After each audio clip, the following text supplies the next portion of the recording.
Terima kasih pemirsa, Anda masih bersama kami di MNC News Now. Keluarga Brigadir Yosua minta penyidik mengembalikan uang senilai 62 juta rupiah yang diduga milik almarhum. Orang tua Brigadir Yosua mengaku barang yang sudah dikembalikan hanya pakaian almarhum.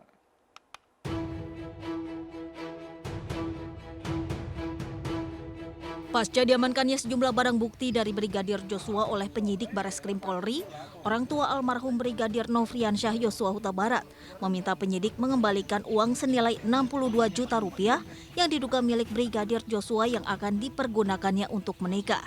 Dari sejumlah barang Brigadir Joshua yang disita untuk penyelidikan, yang telah dikembalikan oleh penyidik baru berupa pakaian almarhum, sedangkan 2 unit telepon genggam, uang tunai, rekening tabungan, dompet, ID card, serta PIN emas penghargaan dari Kapolri Idam Aziz belum dikembalikan. Yang disita kalau nggak salah 62 juta sekian. Disita penyidik itu, Om? Iya. Ada alasannya nggak? Ya belum tahu, nggak ada alasan. Katanya untuk bukti. Harapan Om mengambil itu? Pokoknya yang tidak bersangkut paut dengan penyidikan segera dikembalikan, ya gitu aja. Jadi di sana pun untuk apa kan ya nggak tidak bersangkut paut, itu hak almarhum termasuk kami warisnya kan. Duit itu mungkin untuk persiapan pernikahan almarhum, Mare. Memang jauh-jauh hari waktu sebelum ada kejadian ini kami udah nasihati anak ini mengingat dia ada rencana mau pernikahan tahun depan. Kalau soal nominal uang di ATM itu kami belum tahu. Sementara itu terkait transaksi rekening Brigadir Joshua pasca meninggal dunia, dirinya belum mengetahui pasti dan belum bisa memastikan karena Brigadir Joshua tidak pernah bercerita terkait tabungan yang ada di rekening. Dari Moro Jambi, Adrianus Susandra, iNews melaporkan. Kita lanjutkan kembali pemirsa, dialog bersama Humas PPATK Nasir Kongah dan Ketua Bidang Hukum dan HAM DPP Partai Perindo Tama S. Langkun sore hari ini. Tadi sudah ada Pak Nasir sedikit memberikan gambaran terkait dengan ada memang indikasi kalau memang terbukti ini ada sangkutannya dengan TPPU, maka ini juga tentunya akan mempengaruhi bagaimana jalannya penyelidikan ke depannya. Tapi bicara lagi mengenai TPPU, Mas Tama, saya ke Mas Tama lagi. Aliran dana yang terjadi ketika atau di sekitar TPPU tersebut, biasanya selama ini yang terjadi di Indonesia mengalir kemana saja? Ya, begini ya Mbak, artinya apa yang kemudian kita diskusikan kan lagi-lagi masih membutuhkan dasar atau penjelasan dari penyidik. Tentu kita nggak berani mendahului penyidik ya. Kalau kita bicara secara kalau keseluruhan. dalam konteks keseluruhan kan biasanya dia akan apa namanya ya, yang pertama itu akan dilihat dari mana sih asal usulnya. Asal usulnya ini, apakah misalnya atas peristiwa pidana dalam kasus korupsi misalnya ada kasus penyuapan uang yang dikasih kepada misalnya pelaku usaha buat memuluskan proyek misalnya. Nah, uang yang diterima itu maka itu yang kemudian akan dianggap sebagai hasil kejahatan atau asal usulnya dari hasil kejahatan. Nah, siapa yang kemudian menyimpan, siapa yang menerima, mengalirkan, menikmati, itu kemudian semua bisa dimintai pertanggungjawaban secara hukum.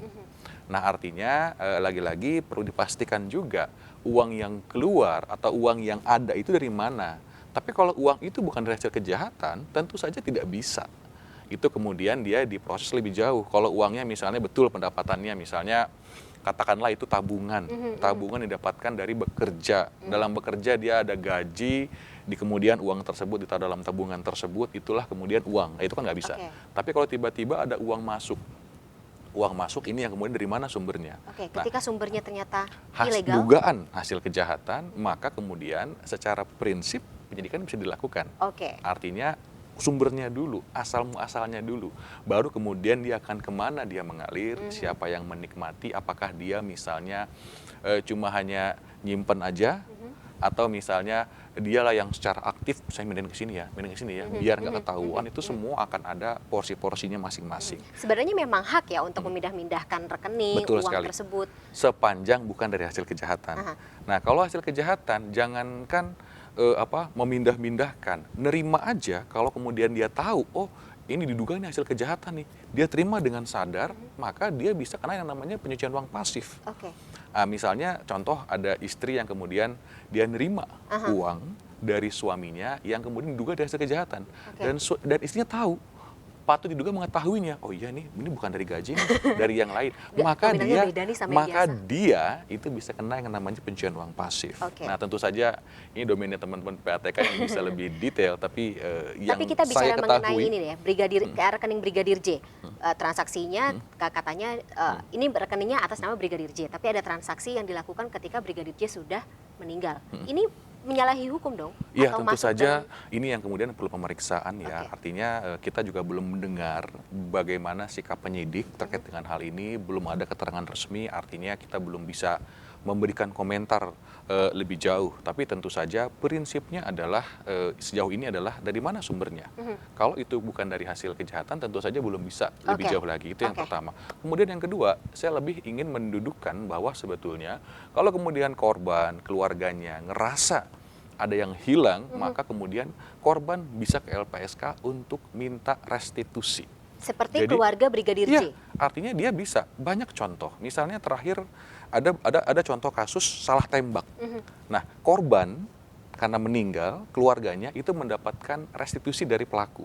Dan itu ditentukan di pengadilan dan dihitung oleh LPSK. Oke. Apalagi yang dugaannya tembak beneran. Kalau yang salah tembak aja bisa minta restitusi, Apalagi yang ditembak. tembak. Artinya ini soal kepentingan korban. Artinya dia bisa ajukan ke LPSK, tolong dihitung, artinya nanti penderitaan, hilangnya kekayaan, termasuk layanan kesehatan dan lain-lain tentu bisa menjadi hal Materi yang tuntutan dihitung, dibebankan kepada pelaku oleh jaksa penuntut umum. Nanti akan kita lihat seperti apa ya besarnya tuntutan tersebut. Nah, saya ke Pak Nasir terkait dengan tadi ya omongan Mas Tama mengenai tindak pidana pencucian uang, kemudian juga tadi rekening Brigadir J.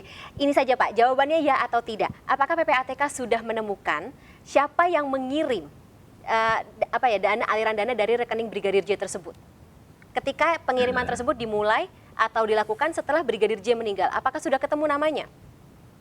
Dari mana, kemana, untuk apa itu yang standar itu yang dilakukan PPATK.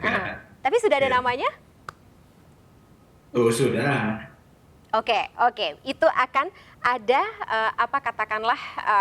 jadi bahan untuk nanti rekomendasi ke Polri dan ini juga tentunya pihak-pihak tersebut sebenarnya di situ, ya. masuk dalam pemeriksaan. Apakah ada aliran dana yang keluar negeri, Pak? Sejauh ini masih proses ya. Masih dalam Belum proses. terlihat. Ya, itu yang nggak bisa saya jawab. Oke. Tapi juga jadi salah satu materi pemeriksaan. Iya. Oke, baik. Artinya PPATK itu bekerja, dia kemana aja pun. Karena prinsipnya PPATK itu melakukan follow the money, mengejar uang hasil kejahatan. Mau dia bawa ke luar negeri, mau dia bawa ke negeri tax haven segala macam, itu bisa dilakukan oleh PPATK. Karena PPATK itu punya semacam komunitas ya yang disebut dengan Eggborn Group. Artinya gabungan ataupun PPATK sedunia ya. Jadi kalau kami misalnya ada pelaku kejahatan mengirimkan uangnya ke Amerika, itu uang itu bisa kita minta dibekukan bekerja sama dengan Vincent PPATK-nya di Amerika seperti itu, atau ke negara-negara lain.